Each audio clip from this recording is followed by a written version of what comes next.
Buenos días. El día de hoy vamos a presentar la capacitación para el llenado de formatos para el registro de proyectos en la Dirección Universitaria de Asuntos Regulatorios en Investigación. Los formatos que vamos a revisar son F1 para investigación con seres humanos, F2 para investigación, docencia o crianza de animales, F3 para proyectos que no involucran humanos ni animales, y S o ensayos clínicos para los ensayos clínicos en seres humanos que son regulados por el INS. Estos formatos tienen una primera parte que es similar para los cuatro y que empezaremos a revisar a continuación. Es importante tomar en cuenta que todos los formatos vienen con información prellenada de la plataforma CIDISI, la cual no debe ser modificada. En la primera página de los formatos F1 y F2, el encabezado ya viene prellenado con información de la plataforma.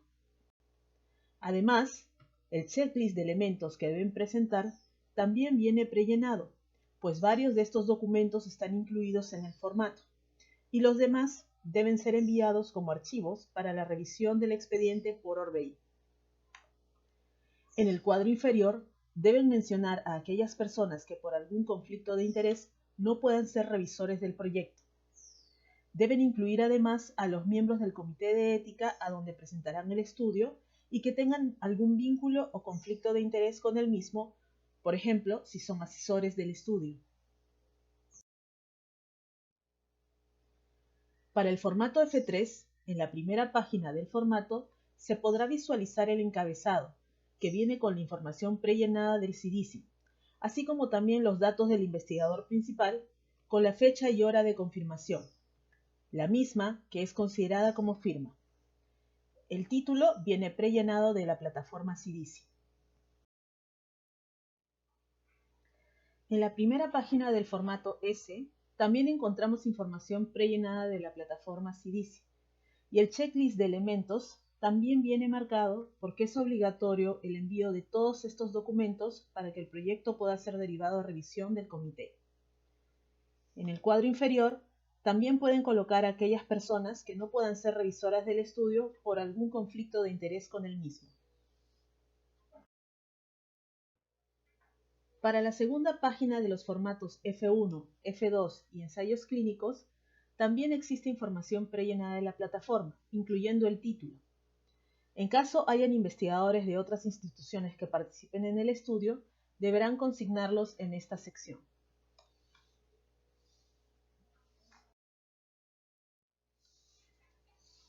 La siguiente hoja es la declaración del investigador principal. Esta hoja es igual en todos los formatos. Deben leer cada uno de los ítems listados, pues son los compromisos y responsabilidades que asumen como investigadores principales. Aquí también viene información prellenada de CIDISI con los nombres de todos los investigadores del estudio, los principales, secundarios, asesores y corresponde. En caso de que haya algún investigador principal o tesista o asesor o coinvestigador externo o UPC, deben incluirlos y solicitar la firma en lugar de la fecha y hora de confirmación.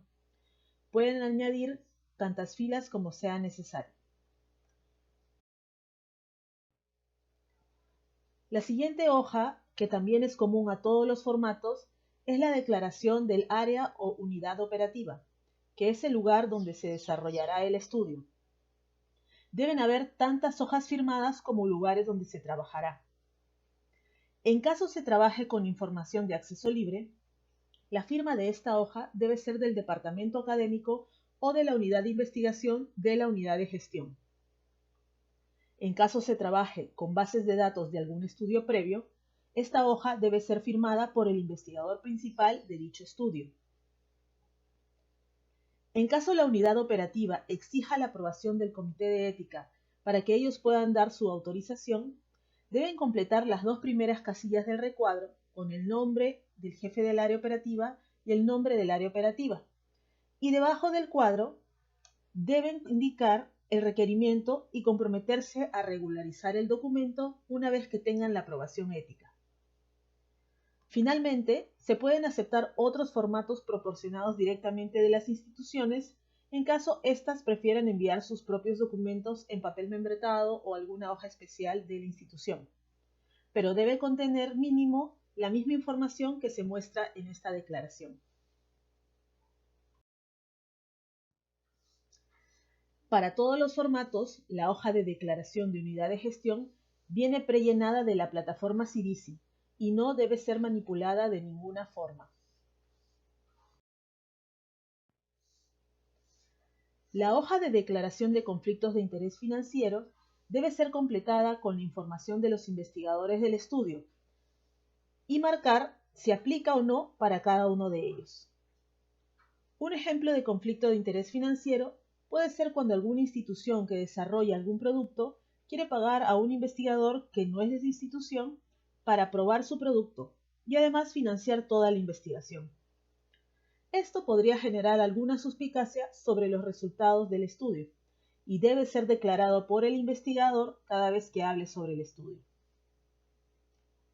En caso algún investigador haya postulado a algún concurso para financiamiento de su estudio o si su estudio es autofinanciado, no se considera que exista conflicto de interés financiero. Para los formatos F1, F2 y EC, deben marcar además el tipo de financiamiento que tiene el proyecto. En el cuadro de fuente de financiamiento, deben detallar el nombre del financiador. En caso sea autofinanciado, deben colocarlo como tal. Deben colocar además el monto total del estudio y el porcentaje de overhead. Pueden colocar no aplica en caso el estudio sea autofinanciado o sea financiado por una institución nacional o extranjera que no permite el pago del overhead. Y en la parte de estado del financiamiento, colocar si está disponible o si está en busca de financiamiento. La siguiente pregunta deben responder si el monto con el que cuentan cubre el total de los costos del proyecto.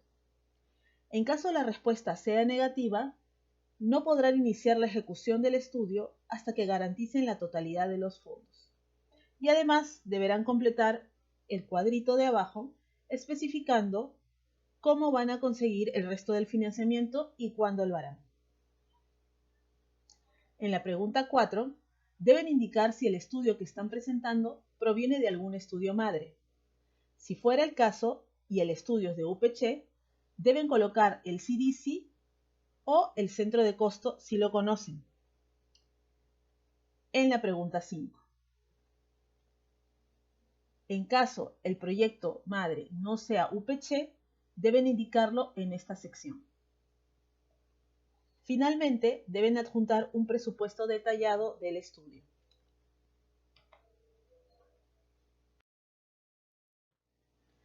En el formato F3 también deben marcar el tipo de financiamiento que tiene el proyecto.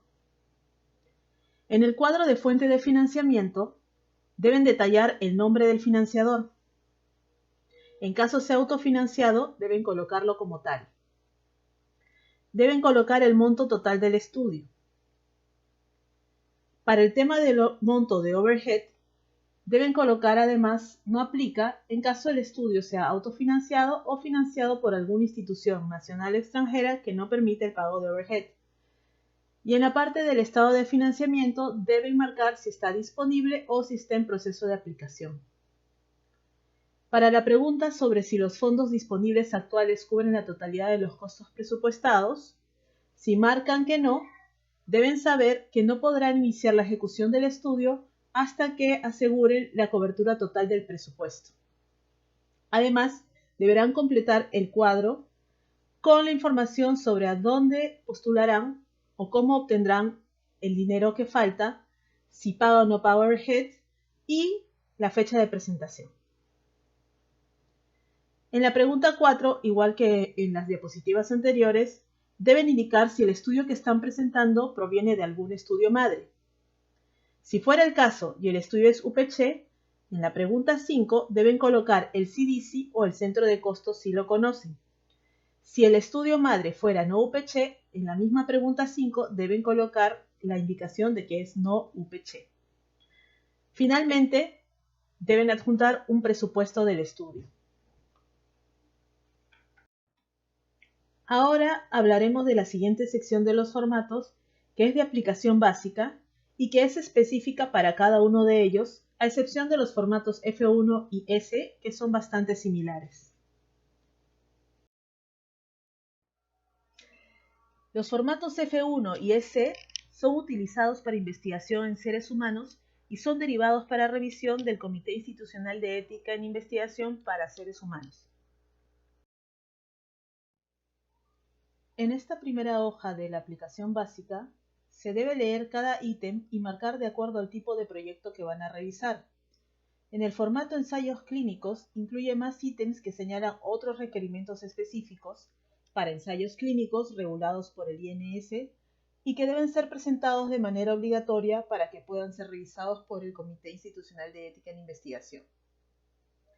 Deben marcar además la categoría de revisión respecto al riesgo para los participantes. En la siguiente diapositiva les hablaré más sobre las mismas. En el punto 2, deben colocar los datos de la persona de contacto. En el caso de las tesis, siempre debe ser el tesista. Si hay más de un tesista, deben escoger a uno y colocar su información.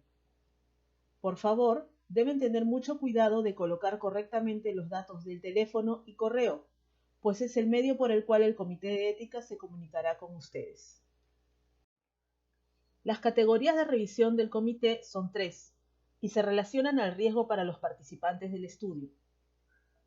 La categoría de exento es para proyectos que tienen riesgo nulo para el sujeto de investigación y no deben entrar a revisión del comité en pleno.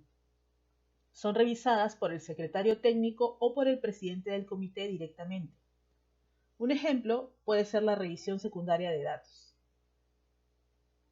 La categoría de revisión parcial es para los proyectos que tienen un riesgo mínimo para los sujetos de investigación. Estos proyectos tampoco entran a sesión en pleno del CIE. Solo son revisadas por uno o máximo 2 miembros del comité. La última categoría es de revisión completa.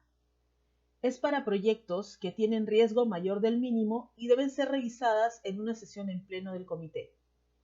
Tomen en cuenta que hay fechas para el ingreso de documentos a las sesiones, las mismas que están publicadas en el cronograma de sesiones en la web del comité. Un ejemplo de este tipo de estudios son los ensayos clínicos. Para mayor detalle o ejemplos sobre las categorías de revisión, pueden revisar el manual de procedimientos del CIE en la página web del comité. La siguiente página de los formatos F1 y S es para colocar información sobre los participantes del estudio en el punto 3. Cada casilla tiene una indicación en caso no aplique. Deben leer las casillas y marcar de acuerdo a lo señalado. Sobre la competencia para firmar un consentimiento informado, todas las personas mayores de 8 años tienen dicha competencia. En caso de trabajar con niños menores de 8 años o con personas con alguna discapacidad cognitiva, no tienen dicha competencia y deben firmar los padres o tutores legales de dichas personas. Sobre los sujetos vulnerables, deben saber que existen algunos grupos considerados vulnerables para investigación. Entre ellos tenemos a aquellas personas que no tienen capacidad para dar consentimiento. Aquí podríamos considerar a los menores de edad o a las personas con discapacidad cognitiva, por ejemplo. Las personas en relaciones jerárquicas, las personas institucionalizadas, por ejemplo, que viven en hogares para ancianos o personas privadas de su libertad, entre otros. Las mujeres también pueden ser consideradas grupos vulnerables cuando están en situaciones de violencia, cuando son profesionales del sexo femeninas o trans, cuando hay estudios con mujeres víctimas de la trata de personas, mujeres refugiadas y solicitantes de asilos, cuando hay estudios con mujeres sobre el aborto en jurisdicciones donde esta práctica es ilegal, o cuando hay investigaciones con mujeres que viven en un contexto cultural donde no se les permite dar ellas mismas el consentimiento para participar en una investigación, sino que requieren permiso de un cónyuge o pariente masculino. Las mujeres embarazadas no deben considerarse vulnerables solo por estar embarazadas. Algunas circunstancias particulares, como los riesgos que puede correr el feto, pueden requerir protecciones especiales. Otro grupo pueden ser las personas beneficiarias de pensiones o asistencia social, las personas pobres y desempleadas, algunas minorías étnicas y raciales, personas sin hogar, refugiados, desplazados, personas con alguna discapacidad, personas con enfermedades estigmatizadas o incurables, miembros de comunidades nativas, entre otros. Además, en algunos contextos, la vulnerabilidad podría relacionarse con el género, la sexualidad y la edad. Tomen en cuenta esto mencionado al momento de completar esta casilla. Para el punto 4 sobre el reclutamiento de los participantes, deben describir brevemente el proceso que se empleará para el reclutamiento de los mismos en los recuadros correspondientes. Deben incluir además los criterios de inclusión, los criterios de exclusión, quién es la persona encargada de revisar dichos criterios, los lugares de enrolamiento y las medidas que van a tomar para evitar la discriminación y la coacción. En caso estén trabajando con historias clínicas en retrospectivo o con bases de datos anonimizadas o algún proyecto en donde no haya enrolamiento de participantes, pueden completar marcando X en esta casilla y dejando el punto 4 totalmente en blanco.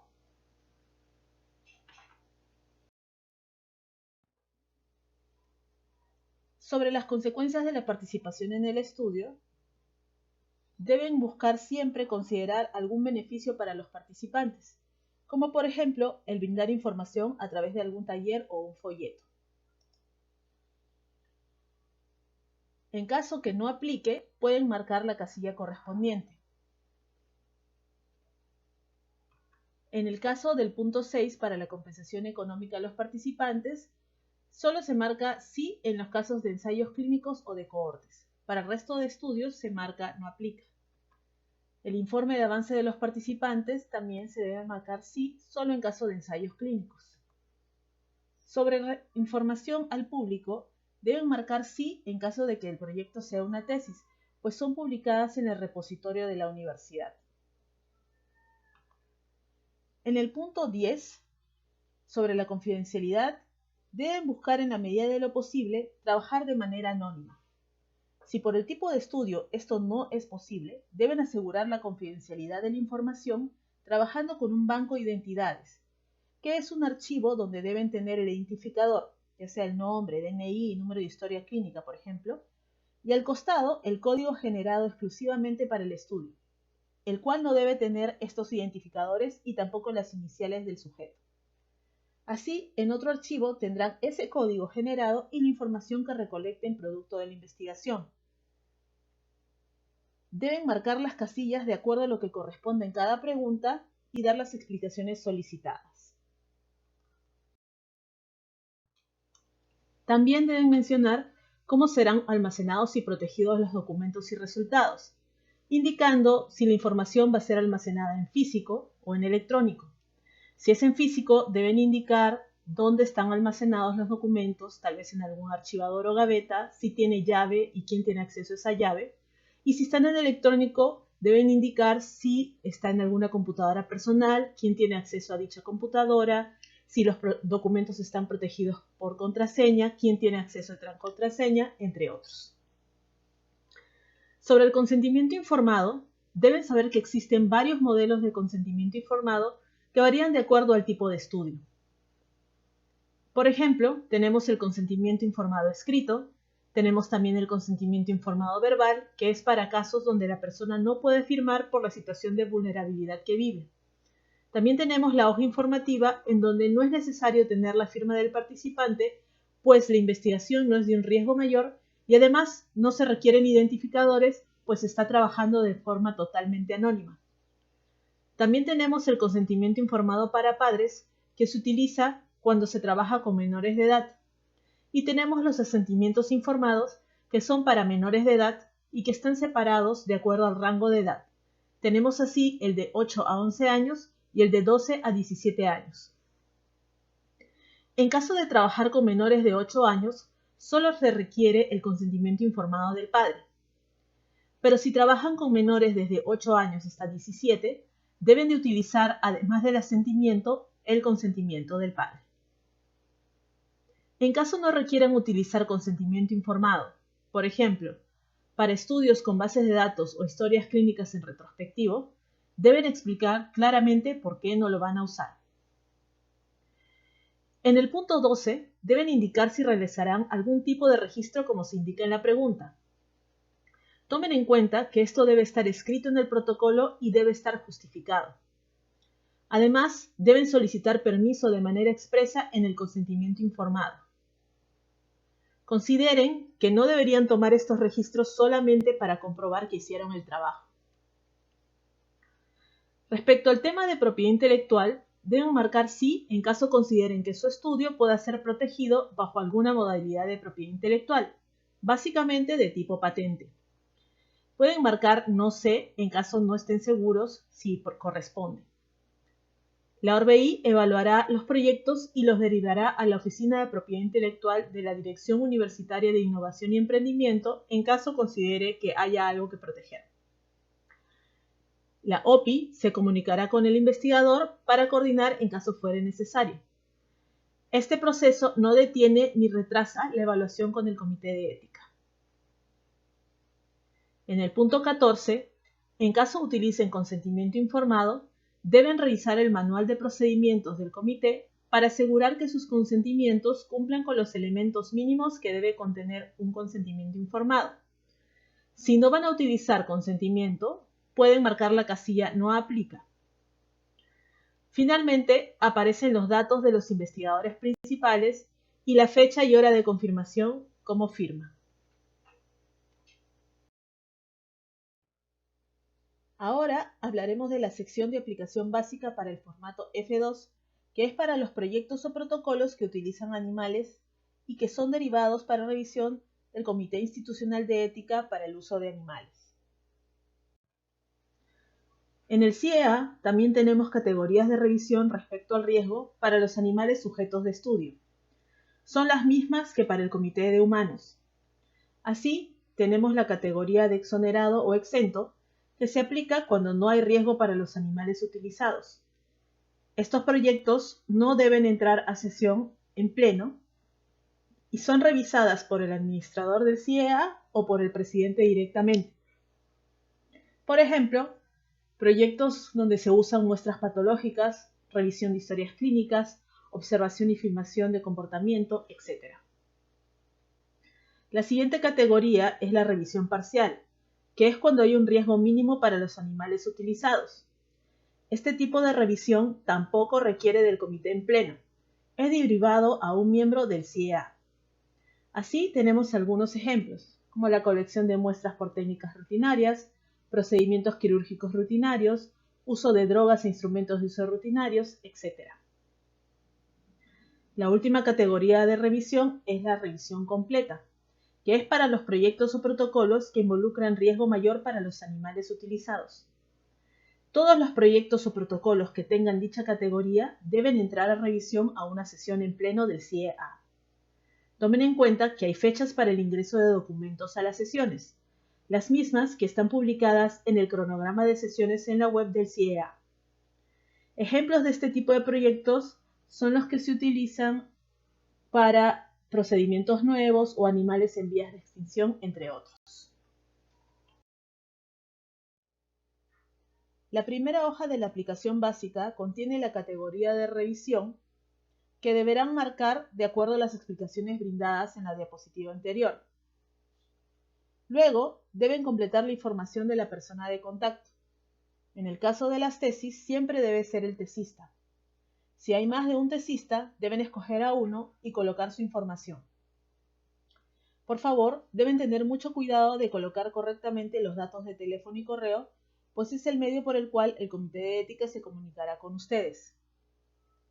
En el punto 3, deben colocar la información solicitada en cada recuadro. Para el tema de la especie y género, en caso de trabajar con historias clínicas o información de base de datos, también deberán completar esta información. Deberán además colocar el número de animales a utilizar. En caso de trabajar con historias clínicas o información de base de datos de animales, deben colocar el número total de registros con los que se trabajará.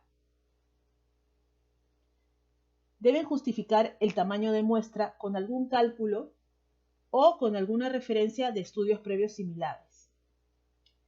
Sobre las autorizaciones, deben presentarlas junto con la solicitud de revisión al Comité de Ética para Animales o con algún documento que acredite que está en trámite dicha solicitud.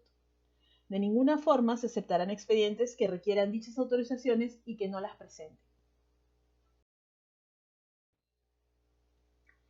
En el punto 4, deben incluir toda la información de la metodología del proyecto o del protocolo, respondiendo a cada una de las preguntas.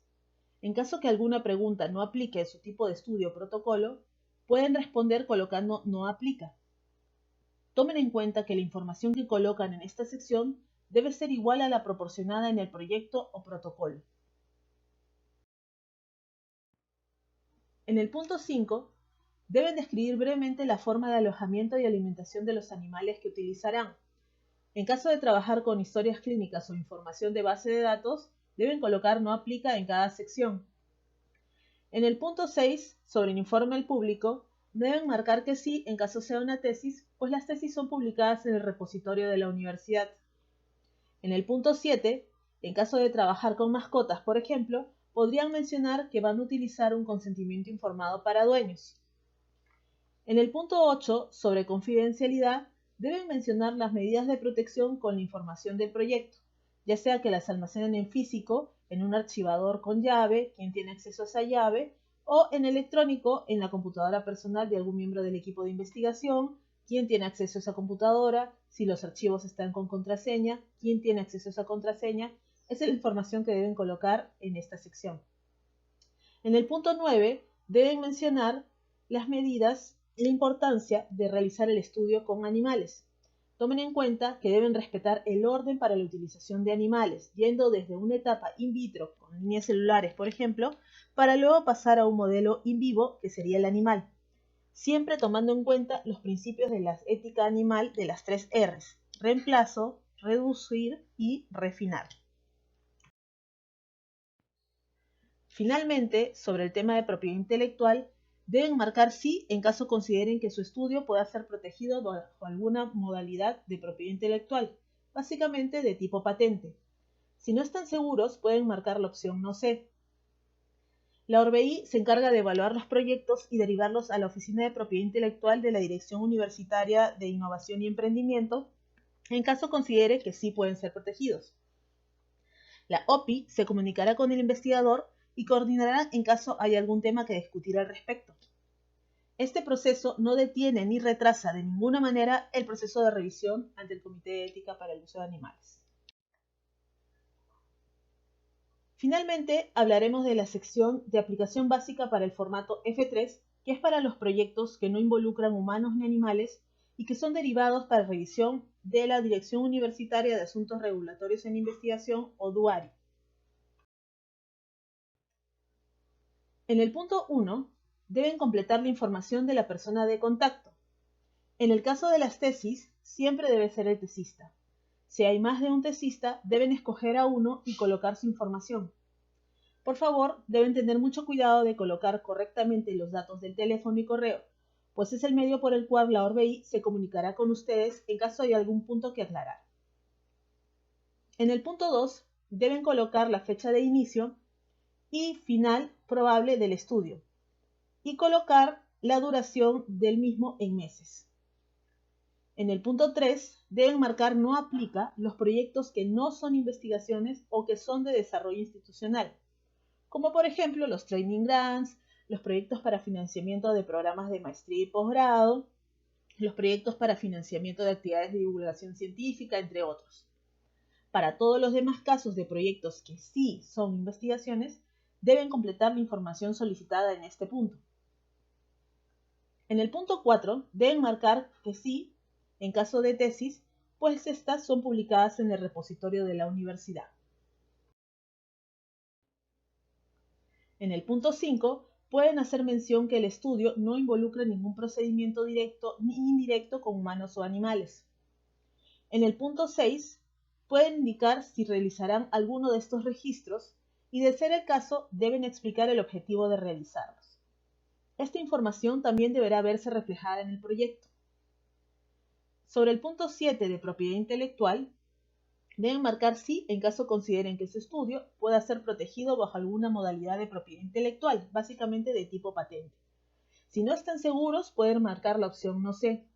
Igual la ORBI se encarga de evaluar los proyectos y derivarlos a la OPI en caso considere que puedan ser protegidos. La OPI se comunicará con el investigador y coordinará en caso haya algún tema para discutir. Nuevamente, se hace referencia que este proceso no retrasa ni detiene de ninguna manera el proceso de revisión por la DUARI. Finalmente, ya viene llenado los nombres de los investigadores principales y fecha y hora de confirmación a manera de firma. Esta es nuestra información de contacto.